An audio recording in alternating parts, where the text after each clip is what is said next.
Court के वालों कह दिता गया कि अगले हुक्मां तक खेती कानूनों ते रोक लगेगी, यानी कि होल्ड कर दिता गया अगली सुनवाई तक। पर इस दे चलते जेकर आप बाकी सारी गल्लां ते एक नज़र मारीए तो देखा जाएगा साफ तौर पर कहा गया कि कमेटी बनेगी, यानी कि सुप्रीम कोर्ट के वालों कमेटी बनाने का आदेश जारी कर दिता गया। हालांकि किसानों के वालों कहा गया कि असीं किसी भी कमेटी दे विच शामिल नहीं होवांगे। जदों इस गल नूं लैके वकील ने अपनी गल कोर्ट के सामने रखी तो कोर्ट का कहना सी कि असीं कमेटी जरूर बनावांगे, ये कमेटी साडे कोल सारी रिपोर्ट पहुंचावेगी अते वो कमेटी होवेगी जो कि सारे कानूनों का ताना बाना समझ सकती होवेगी। तो इस नूं लैके किसान आगुआं ने कहा सी कि असीं कमेटी दे कोल नहीं जा रहे। तो कोर्ट दे वल्लों फिर तो एक बार सवाल पूछा गया कि जेकर तुसीं केंद्र सरकार के मंत्रियों के कोल जाके गलबात कर सकते हो, किसी मसले का हल कढ़न की कोशिश कर सकते हो, तो फिर इस कमेटी के कोल जाके क्यों नहीं कर सकते। इस तो इलावा यह भी कह दिता गया कि हुण कानूनों ते रोक जरूर लगेगी पर सिर्फ कुछ समय के लिए, यानी कि इन्होंने होल्ड ते रखा गया, रद्द नहीं होणगे। साफ तौर पर सुप्रीम कोर्ट के वल्लों कहा गया कि खेती कानून रद्द नहीं होणगे। 26 जनवरी नूं लैके गणतंत्र दिवस के मौके ते जिहड़ी परेड की जानी है, सब दी नज़रां उस ते टिकियां हुई सन। ट्रैक्टर दे नाल ट्रैक्टर परेड की जानी सी किसानां दे वल्लों। तां इस नूं लैके भी केंद्र सरकार दे वल्लों सुप्रीम कोर्ट दे विच अपील की गई सी, नोटिस लिया गया सी इस गल नूं लैके अते ट्रैक्टर रैली ते रोक दे लई अपील की गई सी केंद्र सरकार दे वल्लों। तां इस नूं लैके हुण किसानां नूं नोटिस भेज दिता गया। सुप्रीम कोर्ट के वलों नोटिस जारी किया गया किसानों की ट्रैक्टर परेड नूं लैके। तां इस गल की सुनवाई अगले सोमवार यानी कि 18 तरीक नूं होवेगी। पर उस तो पहला देखना होवेगा कि किसान जथेबंदियां सुप्रीम कोर्ट के इस आदेश नूं, इस फैसले नूं आखिरकार किवें लैंदियां ने। अज तकरीबन 2 बजे किसानों के वलों बैठक की जानी है। बैठक तो बाद ਵੱਡੇ ऐलान किए जाएंगे। जिस तरह के नाल सुप्रीम कोर्ट के वलों आदेश जारी किए गए हैं कि कमेटी बनाई जाएगी, कमेटी दे विच आना भी जरूरी होवेगा। अते यह भी कहा गया कि जेकर तुसी मसला हल करना चाहते हो तो कमेटी दे कोल आओ, जिस तरह की तुसी केंद्र सरकार के मंत्रियों के नाल बैठकां कर रहे सी। हालांकि बैठकां दे विचों कुछ भी निकल के सामने नहीं आया सी। सरकार के वलों भी ये सवाल कल बीते दिन जदों सुप्रीम कोर्ट के वलों पूछा गया सी कि आखिरकार सरकार किसी भी मसले का हल कढ़न दे विच नाकामयाब क्यों रह रही है, आखिरकार मीटिंगां दे बावजूद भी कोई हल क्यों नहीं निकल पा रहा। तो सवाल कल केंद्र सरकार नूं पूछे गए सी, ताड़ना दी गई सी, कहा गया सी कि आखिरकार वो इन्नी संजीदगी दे नाल क्यों नहीं लै रही है सारे मसले नूं अते कानून होल्ड करन दी गल कही गई सी। कानून होल्ड वाले मसले ते केंद्र सरकार दे वल्लों कहा गया सी कि इस तरह दे नाल करना बिल्कुल भी जायज़ नहीं है, क्योंकि यह सारे कानून काफ़ी लंबे मंथन तो बाद ही बनाए गए ने, लागू किए गए ने, कानून बनाया गया इन्हां नूं लैके। तां किसानां दे वल्लों साफ तौर पर कहा गया कि असीं इन्हां दे विच किसी भी तरह की सोध नहीं चाहते, असीं खेती कानून रद्द करवाउण दी मंग चाहते हाँ। तां कल कुछ किसान जथेबंदियां दे वल्लों जिहड़ियां कि हिमायत कर रही सन इन्हां खेती कानूनां दियां, जेकर आपां उन्हां दी गल करिए एक बार फिर तो सारियां कुछ जिहड़ियां किसान जथेबंदियां ने, अजिहियां जथेबंदियां ने जो कि हाल ही दे विच बणियां ने, हाल ही दे विच रजिस्टर होईयां ने। 20 दिसंबर नूं ओह रजिस्टर करवाईयां गईयां ने ते अज ओह नरिंदर तोमर दे नाल जिहड़ियां फोटोआं खिचवाईयां जा रहीआं सन, ओह किसान जथेबंदियां किसानां दे किसान होण दा दावा करदियां ने, खेती कानून की हिमायत करदियां ने अते उन्हां किसानां दे सिर ते ही शायद केंद्रीय मंत्रियों के वलों कहा जाता है कि यह वो किसान ने जो कि खेती कानूनों के हक दे विच ने, ते आखिरकार ये भी देश के ही किसान ने, तां फिर वो इन्हां किसानां नूं नज़रअंदाज किस तरह के नाल कर देण। तां सुप्रीम कोर्ट दे विच इस सारे मामले नूं लैके सुनवाई चल रही है। कल कहा गया सी कि कोई इतिहासिक फैसला हो सकता है, एक वड्डा ऐलान किया जा सकता है, कोई आदेश दिता जा सकता है। तां अज दे आदेश दे विच जो कुछ निकल के सामने आया तुहानूं एक बार फिर तो दस दिंदे आ कि सुप्रीम कोर्ट दे वल्लों कहा गया कि खेती कानून होल्ड कर दिते गए ने पर इन्हां नूं रद्द नहीं किया जाएगा। 26 जनवरी नूं लैके ट्रैक्टर परेड की जानी है, इसनूं लैके भी साफ कर दिता गया कि सरकार दे वल्लों अपील की गई सी, जिस दे चलदे हुण सुप्रीम कोर्ट दे वल्लों किसानां नूं नोटिस भेजा जाएगा कि वह ट्रैक्टर मार्च करनगे या फिर नहीं, अते किहड़े-किहड़े हालातां दे विच की कुछ होवेगा, वो सारी गल्लां ते गलबात की जाएगी। तां 18 तरीक नूं 18 जनवरी नूं एक बार फिर तो सुनवाई होवेगी कि आखिरकार ट्रैक्टर मार्च किसान कर सकणगे या फिर नहीं, अते किस तरह दे नाल वो ट्रैक्टर मार्च नूं अंजाम देणगे। 26 जनवरी का वह दिन जो गणतंत्र दिवस की परेड होनी है, किसानों के वलों साफ कहा गया सी कि असीं किसी भी काम दे विच विघन नहीं पावांगे, राजपाट तक असीं नहीं जावांगे, किसी भी तरह नाल हिंसात्मक रुख होना दी परेड नहीं अपनाएगी।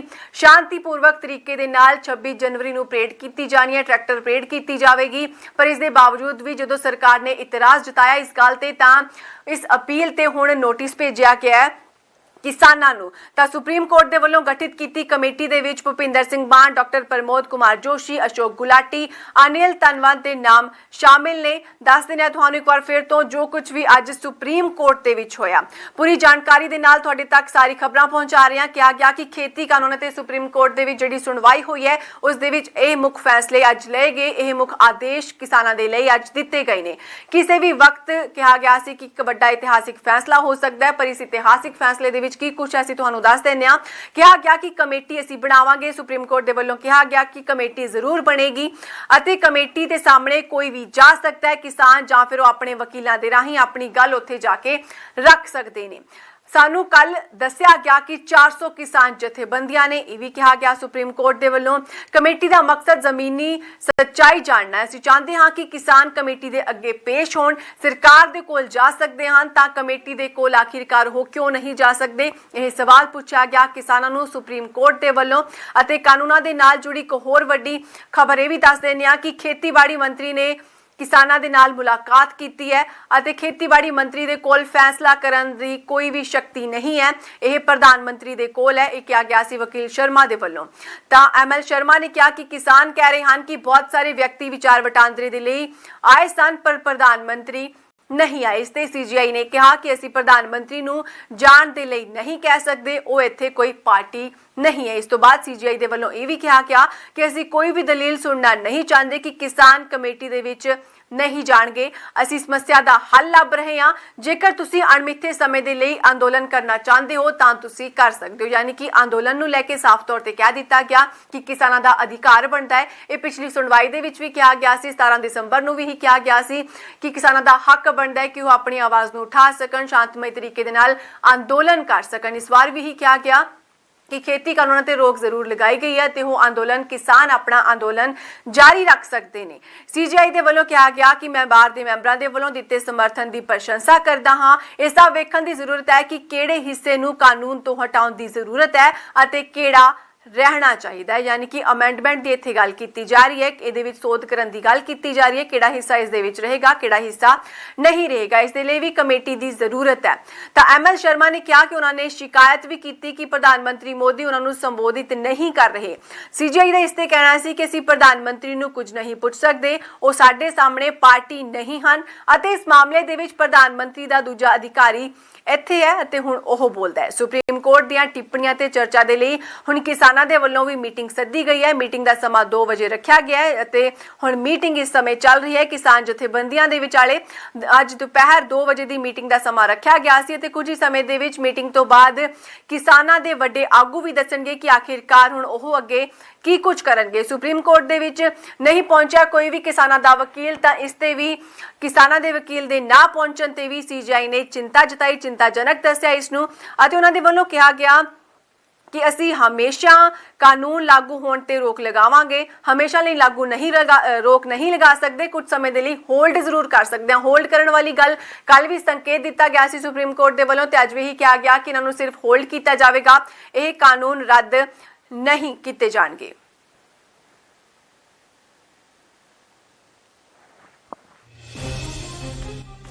सुप्रीम कोर्ट ਵੱਲੋਂ ਇਸ ਵੇਲੇ ਦਾ ਵੱਡਾ ਫੈਸਲਾ ਲਿਆ ਗਿਆ ਹੈ। ਸੁਪਰੀਮ ਕੋਰਟ ਦੇ ਵੱਲੋਂ ਖੇਤੀ ਕਾਨੂੰਨਾਂ ਨੂੰ ਲਾਗੂ ਕਰਨ ਤੇ ਰੋਕ ਲਗਾ ਦਿੱਤੀ ਗਈ ਹੈ। ਅਗਲੇ ਹੁਕਮਾਂ ਦੇ ਜਾਰੀ ਹੋਣ ਤੱਕ ਖੇਤੀ ਕਾਨੂੰਨਾਂ ਤੇ ਰੋਕ ਲੱਗੀ ਰਹੇਗੀ। ਜੀ ਹਾਂ, ਸੁਪਰੀਮ ਕੋਰਟ ਦੇ ਵੱਲੋਂ ਵੱਡੀ ਸੁਣਵਾਈ ਕਰਦਿਆਂ ਹੋਇਆਂ, ਵੱਡੀ ਕਾਰਵਾਈ ਕਰਦਿਆਂ ਹੋਇਆਂ ਇਹ ਫੈਸਲਾ ਲਿਆ ਗਿਆ ਹੈ ਕਿ ਖੇਤੀ ਕਾਨੂੰਨਾਂ ਨੂੰ ਲਾਗੂ ਕਰਨ ਤੇ ਅੰਤਰਿਮ ਰੋਕ ਲਗਾ ਦਿੱਤੀ ਗਈ ਹੈ। CGI ने कहा कि ਅਸੀਂ ਕਮੇਟੀ ਆਪਣੇ ਲਈ ਬਣਾ ਰਹੇ ਹਾਂ, ਕਮੇਟੀ ਸਾਨੂੰ ਰਿਪੋਰਟ ਦੇਵੇਗੀ, ਕਮੇਟੀ ਸਾਹਮਣੇ ਕੋਈ ਵੀ ਜਾ ਸਕਦਾ ਹੈ, ਕਿਸਾਨ ਜਾਂ ਫਿਰ ਉਹ ਆਪਣੇ ਵਕੀਲ ਰਾਹੀਂ ਆਪਣੀ ਗੱਲ ਰੱਖ ਸਕਦੇ ਨੇ। CGI ਨੇ ਇਹ ਵੀ ਕਿਹਾ ਕਿ ਸਾਨੂੰ ਕੱਲ ਦੱਸਿਆ ਗਿਆ ਕਿ 400 ਕਿਸਾਨ ਜਥੇਬੰਦੀਆਂ ਨੇ। ਕਮੇਟੀ ਦਾ ਮਕਸਦ ਜ਼ਮੀਨੀ ਸੱਚਾਈ ਜਾਣਨਾ ਹੈ ਤੇ ਅਸੀਂ ਚਾਹੁੰਦੇ ਹਾਂ ਕਿ ਕਿਸਾਨ ਕਮੇਟੀ ਦੇ ਅੱਗੇ ਪੇਸ਼ ਹੋਣ। CGI ਨੇ ਇਹ ਵੀ ਕਿਹਾ ਕਿ ਸਰਕਾਰ ਕੋਲ ਤਾਂ ਕਿਸਾਨ ਜਾ ਸਕਦੇ ਨੇ ਤਾਂ ਕਮੇਟੀ ਦੇ ਕੋਲ ਕਿਸਾਨ ਕਿਉਂ ਨਹੀਂ ਜਾ ਸਕਦੇ। ਉਹਨਾਂ ਕਿਹਾ ਕਿ ਕਾਨੂੰਨਾਂ ਦੇ ਨਾਲ ਜੁੜੀ ਹਰ ਗੱਲ ਤੇ ਚਰਚਾ ਕੀਤੀ ਜਾਵੇਗੀ ਅਤੇ ਕਮੇਟੀ ਸਾਨੂੰ ਰਿਪੋਰਟ ਦੇਵੇਗੀ। ਸੋਲਿਸਿਟਰ ਜਨਰਲ ਅਨੁਸਾਰ ਖੇਤੀਬਾੜੀ ਮੰਤਰੀ ਨੇ ਕਿਸਾਨਾਂ ਦੇ ਨਾਲ ਮੁਲਾਕਾਤ ਕੀਤੀ। ਉੱਥੇ ਵਕੀਲ ML ਸ਼ਰਮਾ ਨੇ ਕਿਹਾ ਕਿ ਖੇਤੀਬਾੜੀ ਮੰਤਰੀ ਕੋਲ ਫੈਸਲਾ ਕਰਨ ਦੀ ਕੋਈ ਵੀ ਸ਼ਕਤੀ ਨਹੀਂ ਹੈ, ਇਹ ਪ੍ਰਧਾਨ ਮੰਤਰੀ ਹੈ ਜੋ ਫੈਸਲਾ ਕਰਦਾ ਹੈ। ML ਸ਼ਰਮਾ ਨੇ ਕਿਹਾ ਕਿ ਕਿਸਾਨ ਕਹਿ ਰਹੇ ਨੇ ਕਿ ਬਹੁਤ ਸਾਰੇ ਵਿਅਕਤੀ ਵਿਚਾਰ ਵਟਾਂਦਰੇ ਲਈ ਆਏ ਸਨ ਪਰ ਪ੍ਰਧਾਨ ਮੰਤਰੀ ਨਹੀਂ ਆਏ। CGI ਨੇ ਫਿਰ ਕਿਹਾ ਕਿ ਅਸੀਂ ਪ੍ਰਧਾਨ ਮੰਤਰੀ ਨੂੰ ਜਾਣ ਲਈ ਨਹੀਂ ਕਹਿ ਸਕਦੇ, ਉਹ ਇੱਥੇ ਕੋਈ ਪਾਰਟੀ ਨਹੀਂ ਹੈ। CGI ਨੇ ਇਹ ਵੀ ਕਿਹਾ ਕਿ ਅਸੀਂ ਕੋਈ ਦਲੀਲ ਸੁਣਨਾ ਨਹੀਂ ਚਾਹੁੰਦੇ ਕਿ ਕਿਸਾਨ ਕਮੇਟੀ ਵਿੱਚ ਨਹੀਂ ਜਾਣਗੇ। ਅਸੀਂ ਸਮੱਸਿਆ ਦਾ ਹੱਲ ਲੱਭ ਰਹੇ ਹਾਂ। ਜੇ ਤੁਸੀਂ ਅਣਮਿੱਥੇ ਸਮੇਂ ਲਈ ਅੰਦੋਲਨ ਕਰਨਾ ਚਾਹੁੰਦੇ ਹੋ ਤਾਂ ਤੁਸੀਂ ਵੀ ਕਰ ਸਕਦੇ ਹੋ। CGI ਨੇ ਕਿਹਾ ਕਿ ਮੈਂ ਬਾਹਰ ਦੇ ਮੈਂਬਰਾਂ ਵੱਲੋਂ ਦਿੱਤੇ ਸਮਰਥਨ ਦੀ ਪ੍ਰਸ਼ੰਸਾ ਕਰਦਾ ਹਾਂ। ਇਹ ਸਭ ਵੇਖਣ ਦੀ ਜ਼ਰੂਰਤ ਹੈ ਕਿ ਕਿਹੜੇ ਹਿੱਸੇ ਨੂੰ ਕਾਨੂੰਨ ਤੋਂ ਹਟਾਉਣ ਦੀ ਜ਼ਰੂਰਤ ਹੈ ਅਤੇ ਕਿਹੜਾ ਰਹਿਣਾ ਚਾਹੀਦਾ ਹੈ। ਇਸ ਦੇ ਲਈ ਇੱਕ ਕਮੇਟੀ ਦੀ ਜ਼ਰੂਰਤ ਹੈ। ML ਸ਼ਰਮਾ ਨੇ ਕਿਹਾ ਕਿ ਉਹਨਾਂ ਨੇ ਸ਼ਿਕਾਇਤ ਵੀ ਕੀਤੀ ਹੈ ਕਿ ਪ੍ਰਧਾਨ ਮੰਤਰੀ ਮੋਦੀ ਉਹਨਾਂ ਨੂੰ ਸੰਬੋਧਿਤ ਨਹੀਂ ਕਰ ਰਹੇ। CGI ਨੇ ਫਿਰ ਕਿਹਾ ਕਿ ਅਸੀਂ ਪ੍ਰਧਾਨ ਮੰਤਰੀ ਨੂੰ ਕੁਝ ਨਹੀਂ ਪੁੱਛ ਸਕਦੇ, ਉਹ ਸਾਡੇ ਸਾਹਮਣੇ ਪਾਰਟੀ ਨਹੀਂ ਹਨ। ਇਸ ਮਾਮਲੇ ਦੇ ਵਿੱਚ ਪ੍ਰਧਾਨ ਮੰਤਰੀ ਦਾ ਦੂਜਾ ਅਧਿਕਾਰੀ ਇੱਥੇ ਹੈ, ਉਹ ਹੁਣ ਬੋਲਦਾ ਹੈ। ਇਸ ਦੇ ਨਾਲ ਤੁਹਾਨੂੰ ਇਹ ਵੀ ਦੱਸ ਦਈਏ ਕਿ ਸੁਪਰੀਮ ਕੋਰਟ ਦੇ ਵਿੱਚ ਕਿਸਾਨਾਂ ਦਾ ਕੋਈ ਵੀ ਵਕੀਲ ਨਹੀਂ ਪਹੁੰਚਿਆ। ਜਿਹੜੇ ਕਿਸਾਨ ਜਥੇਬੰਦੀਆਂ ਇਸ ਅੰਦੋਲਨ ਦੇ ਵਿੱਚ ਸ਼ਾਮਿਲ ਨੇ ਉਹਨਾਂ ਦਾ ਕੋਈ ਵੀ ਵਕੀਲ